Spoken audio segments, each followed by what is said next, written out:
O que eu e você conversamos nos últimos dias aqui? Caramba, já pagamos uma pancada de impostos e ainda querem que a gente pague mais, não é mesmo? Bom, pois bem, e isso daí não é o suficiente, por incrível que pareça, para bancar todas as despesas do governo. Por que eu estou dizendo isso daí? Porque ontem, na quinta-feira, saiu o resultado mais atualizado das contas públicas do nosso Brasilzão. Governo federal tem o terceiro maior déficit para o mês de junho de sua história. Então, sem enrolação, direto ao ponto. Eles começaram a fazer a análise desses dados em 1997. Então, se você pega de 1997 até agora, 2023, esse foi o terceiro pior resultado nas contas públicas para o mês de junho. O déficit foi de mais de 45 bilhões. E o que você pode esperar para esse ano de 2023? Até já falei sobre isso essa semana mesmo, né? As projeções para o déficit é de 145 bilhões. Ou seja, em outras palavras, você pode esperar aí para esse ano de 2023 que o governo vai sim gastar muito mais do que ele arrecada. Mas, Rob, eu lembro também que você até conversou comigo que o governo brasileiro estava com aquele negócio, né, de, pô, em 2024 o déficit vai ser zero, mas você tá vendo que as coisas estão bem distantes de um déficit ser zero. Agora que vem o segundo assunto do nosso vídeo. Governo tem 8 cartas na manga para chegar ao então almejado déficit zero, segundo a própria Simone Tebet. Eu posso adiantar para você o que é carta na manga. Aumentar a arrecadação, sabe o que significa, meu caro? Aumento de impostos. Então eu vou conversar com você hoje. O que está acontecendo com as contas públicas brasileiras? Para onde está indo o dinheiro? O seu dinheiro, o meu dinheiro, o dinheiro de toda a rapaziada que está assistindo junto aqui. E o que são essas tais cartas na manga? Começando com um conceito básico aqui, senão você não vai entender mais nada, né? O que é o déficit primário? É muito simples. Dá uma olhada no desenho. Ó, custos, a bolinha vermelha. Bolinha verde, receitas.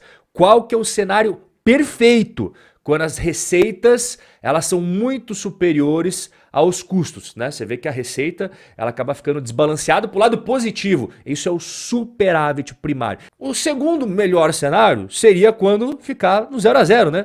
Arrecada e gasta igual, ok, mas não é nem o primeiro e nem o segundo. A gente está vivendo o terceiro cenário. Você veja que os custos, as despesas, muito mais pesadas do que a receita. Então, quando isso acaba acontecendo, esta diferença entre maiores despesas e arrecadação se chama déficit primário. E aqui tem um ponto importante. Não contempla aqui os juros da dívida. Você sabe que o Brasil tem uma dívida pública gigantesca e tem que pagar juros na dívida, né?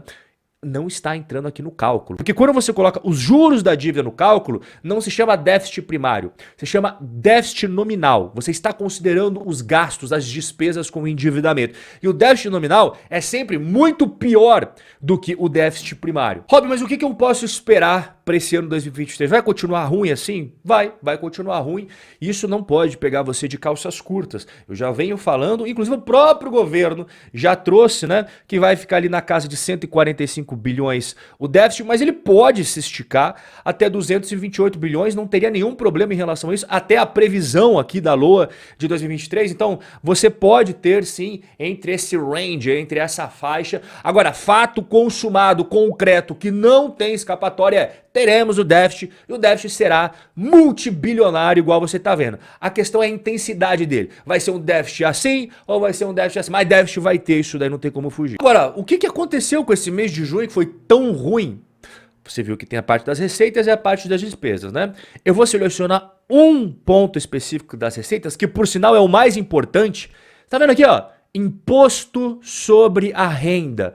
Ele caiu porque em junho de 2022 o governo arrecadou 60 bilhões, 311 milhões, agora foi 51 bilhões. Nossa, por que teve uma queda de mais de 8 bilhões e 500 milhões de reais? Para pensar o seguinte, da onde que vem o imposto de renda? Me fala, não é uma alíquota sobre o que a pessoa física ganha no mês ou o que a empresa ganha no mês? Não é uma alíquota? Pois bem, quanto mais as empresas e as pessoas ganham dinheiro, mais eles vão arrecadar aqui no imposto de renda. Agora, o caminho inverso também é verdadeiro. Se as empresas estão tendo menos lucro e as próprias pessoas físicas estão recebendo menos, o que acontece com o imposto de renda? Somado a isso, dá uma olhada aqui na tela, Olha que eu deixei destacado em amarelo. Concessões e permissões. Tivemos uma queda de quase 95%. O que é isso daqui? É quando o governo ele resolve fazer as concessões das estradas, aí as concessionárias dão dinheiro para o governo para poder explorar aquela estrada, fazer as reformas, fazer as manutenções, deixar bonitinho, cobrando pedágio. Isso daí seria um exemplo. O governo não estava fazendo isso. Tanto é que você veja aí, não entrou mais grana em relação a isso. Outra coisa importante, dividendos e participações. O governo tem um monte de estatal. Se você faz a gestão bacana da estatal, o que vai acabar acontecendo? Você vai colher um monte de dividendos, né? Que foi o que aconteceu ano passado. Olha a diferença agora. Despencar os dividendos, 81% de queda. Cara, deixa eu perguntar uma coisa pra você. Você tá curtindo o que a gente tá trocando ideia até agora? Então, se você tá gostando, é só se você tá gostando. Eu vou fazer um convite pra você aqui, ó. Primeiro link aqui embaixo na descrição, o nosso evento pra você aprender mais sobre investimentos. Nós vamos falar muito mais detalhadamente sobre renda fixa, sobre renda variável, ações, fundos imobiliários, fiagros, fiinfras. Vamos entender mais sobre conceitos econômicos, igual você está aprendendo aqui sobre finanças públicas. Então você que gosta de aprender e estudar cada vez mais, primeiro link aqui embaixo na descrição, se inscreva para o nosso evento e eu vou voltar aqui para o nosso bate-papo de hoje. Bom, você já percebeu que as receitas elas acabaram caindo de junho do ano passado para esse ano 26%, uma queda muito grande na arrecadação. O que seria o mais plausível? Você ter uma redução das despesas também. Qualquer empresário faria isso na empresa. Pô, a receita despencando, o que eu vou fazer com a despesa? Vou cortar. O que você acha que aconteceu? O contrário. Aumento das despesas. Veja que os benefícios previdenciários, eles acabaram subindo 13,4%. Abono e seguro-desemprego subindo 96,6%. E aqui, obrigatórias com controle de fluxo, o que seria isso, né? É muito simples o que é esse gasto. A grande maioria dele é o Bolsa Família. Subiu 45%. Então, poxa, as receitas caindo, as despesas subindo, tá explicado por que a gente teve esse rombo no mês de junho. E toda vez que você tem um rombo, como é que faz para fechar a conta? Na sua casa, quando você gasta mais do que você ganha, pega dinheiro emprestado para fechar o rombo do mês, a mesma coisa o governo. E não é à toa que a dívida pública fica subindo a cada mês que passa. O mais atualizado, nós estamos com 6 trilhões e 200 bilhões em dívida pública e vai aumentar. Está aqui no Plano Anual de Financiamento do Brasil. Vai encerrar 2023 entre 6,4 trilhões a 6,8 trilhões. Então, amigo, déficit fiscal para 2023, aumento da dívida pública para 2023, mas e 2024? Ah, agora vem a questão das cartas na manga. Ontem também, a Simone Tebet falou, o governo tem 8 cartas na manga para chegar a déficit zero em 2024. Diz que o Haddad, portanto, tem essas cartas na manga para aumentar a arrecadação e não precisar fazer cortes. O cenário ideal é fazer cortes, diminuir as despesas justamente para não ter que aumentar a arrecadação, porque a arrecadação significa imposto, taxa, contribuição que sai do seu bolso. Então, se eles querem aumentar a arrecadação, leia-se aumento de imposto, aumento de taxas, aumento de contribuições e tudo aquilo que sai do seu bolso para sustentar essa máquina inchada e ineficiente, porque os gastos públicos no Brasil em questão de eficiência são um dos piores do mundo. A gente está chegando ao belo nível de ter carga tributária de Noruega, Dinamarca e Suécia e serviços públicos que retornam para você, pagador de impostos, estilo de países africanos, Afeganistão. Então, o que você pode esperar para o ano que vem? Se o governo efetivamente quiser zerar o déficit, que você viu o rombo que a gente está tendo, né?